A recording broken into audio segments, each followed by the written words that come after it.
Who looks like the innocent flower but is the serpent under't? Whose time has run out. Welcome back to another week of our Traitors recap. Episode 8. Right? Yeah, 8. Wow. And this is a crazy week, guys. Let's get into it. This was a crazy week. And so starting good. with a murder. Sadly, Burgalicious has left the game. not my Burgalicious. Get it signed, sealed, and delivered. Bye, Berkey. This is a good choice, I think, for the Traitors. It was the only choice. They already took a shot at him and missed. Yes. You kind of have to. You had to get into Peter's pals. We had to kill someone. Now that alliance is breaking apart a little bit. They don't have the numbers. And the other side, the leftovers, Sandra's side, can control the game if they want. Yes, because the Traitors are also on Sandra's side. They're not on Sandra's side, but remember, none of the Traitors were in Peter's pals, so they really did need to break them up. So let's talk about the breakfast. The people are coming in. Were they shocked that Berkey didn't walk in, or it was kind of like... I think everyone kind of knew that it was his time, his or Trishelle's time. Yes. So, yeah, not too surprising. Yeah, But it was really after the breakfast where things started kicking into high gear, and Trishelle was ready to convince everyone that it was Phaedra's time to go. But I really think that Phaedra is a traitor. Why? I have like a million reasons. She's super smart. She's super savvy. She's never worried. She has a notebook. Her page on Phaedra is filled out. Yes. Top of the list, Phaedra's twitchy eye.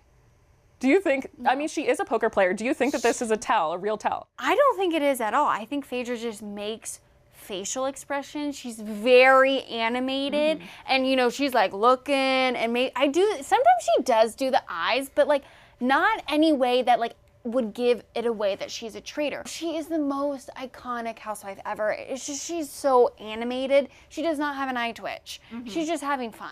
Okay, so the next argument she has is that at breakfast, she doesn't seem anxious or nervous. No, she just likes breakfast. She doesn't react to the murder. Yes. It seems like she knows, which like, perhaps. If I was there, I would also just be caring about breakfast. She's always like, where's the scone? Where's the boiled eggs? Where's the boiled egg? So like perhaps maybe that's giving it a little bit away, but I feel like the slam dunk argument that like is going to potentially get people to side with her is the whole Dan thing. Which, come on. Yeah. Dan, did you really have to throw Phaedra under the bus? Kinda you did. But yes, of course. It's all part of the game, but yes, this is gonna be Phaedra's toughest test. Yes. I don't think that this is something that she can dig herself out of. It's going to take a lot of savvy and maneuvering, and it's going to she's be doing well so far. It's going to be ongoing. You know, she's going to convince someone, and then they're going to bring up the whole dance situation yet again. I think it's always going to be lingering in everybody's mind, and that's why I'm worried about if she can like make it to the end and win, because I would love to see that. I want Phaedra to win, but now I will say after this episode, I don't know. My game plan is dialed in. Tonight, Phaedra, you're gonna lead. Trishelle is telling Peter, hey, like maybe we should target Phaedra and pull Parvati in and make her think that we don't suspect her, even though we do. Yeah. And just use her to try to get more at Phaedra and neutralize Parvati in that way. Maybe you aren't a traitor. I think Phaedra.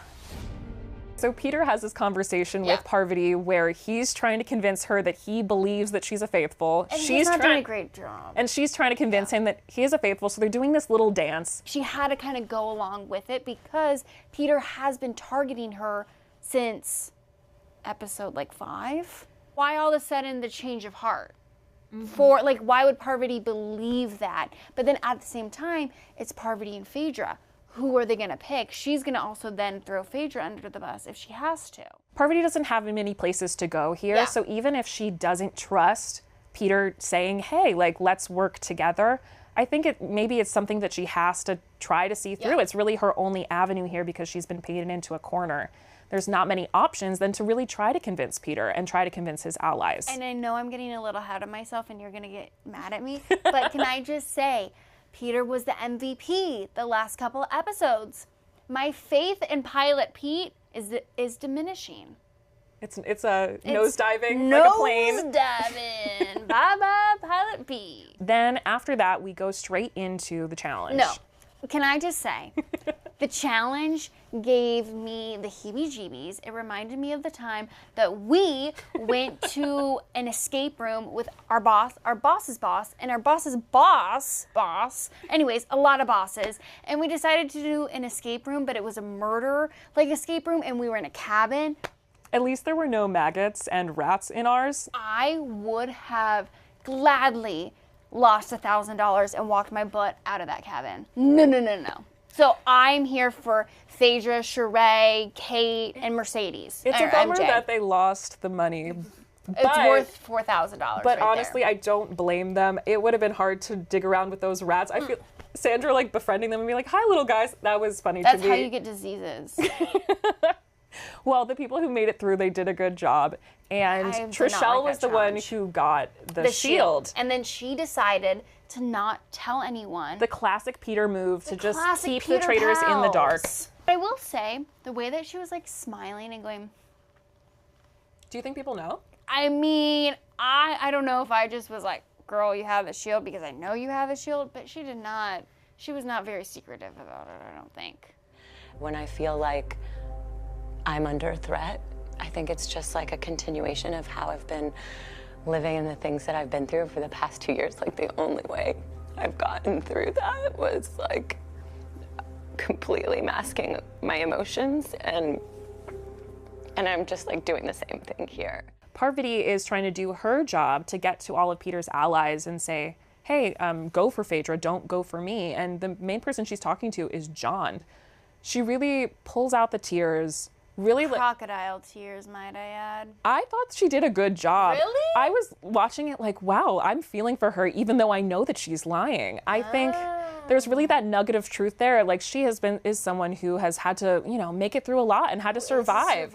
Her experiences as a traitor are bringing a lot of the emotions that she's using to like make it seem like she's a faithful in this scenario. And I'm watching thinking, John could be buying this. It's a pretty good act. But let's actually talk about the real acting of it all. Was Phaedra and also, Parvati at the round table, they had to really lie about why the fact they are not traitors when we both know that they are traitors. Who do you think did a better job? I think that Phaedra really held her own. Yeah. But also Parvati did a good job too. It's just people know it's at least one of them. Yeah. So they were both in a tough position. I think they did pretty well. Now, Trishelle was really trying to get people on the Phaedra bus pulling out all the arguments we talked about before and bringing up the Dan thing. And I feel like Phaedra combated that pretty well, saying like, why would Dan go after his own? You would think he would stick together. I would think that he would protect the traitors and wouldn't obviously give someone that was a traitor. I think Parvati did a good job starting out, like explaining her story kind of in the way that she did to John. I was really taken by the way that she described it, but as we find out, it didn't work on John. Parvati could well be a duchess of deception and a mistress of murder. Then we finally get the tallies, and Phaedra is safe. It's a close one, though. It's a close one. Parvati knows that her time is up, and she goes up, and she has really great speech. I thought she had a lot of grace in explaining it, how she wanted to be a faithful, but this was just what she had to do. Yep. I am not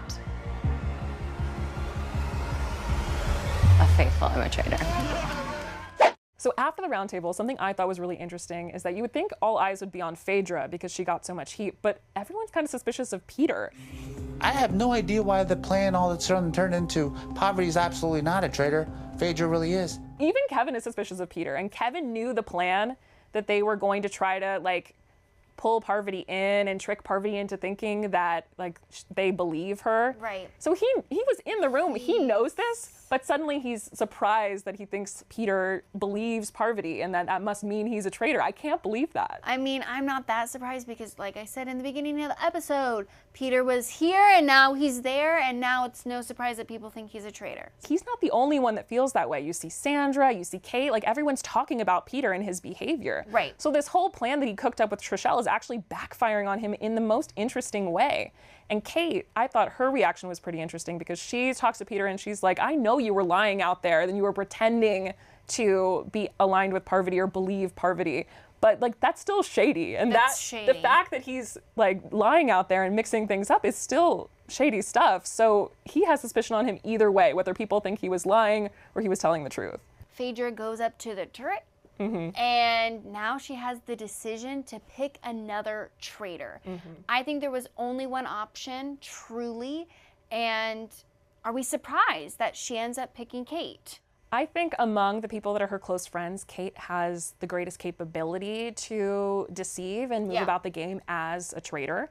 So I think it's a good call. I interviewed Kate like a couple days ago. I had no idea that a traitor was in my midst, so she can pull it off pretty well. Yeah, so you guys, if you want to learn a little bit more about Kate and her journey, go check out that interview. And then before we let you go, Steph Case is actually interviewing Parvati tomorrow. So check that interview out. And until then, we're just going to have to wait and see what happens next. Yeah, I can't wait to find out. Bye, guys. Bye, guys.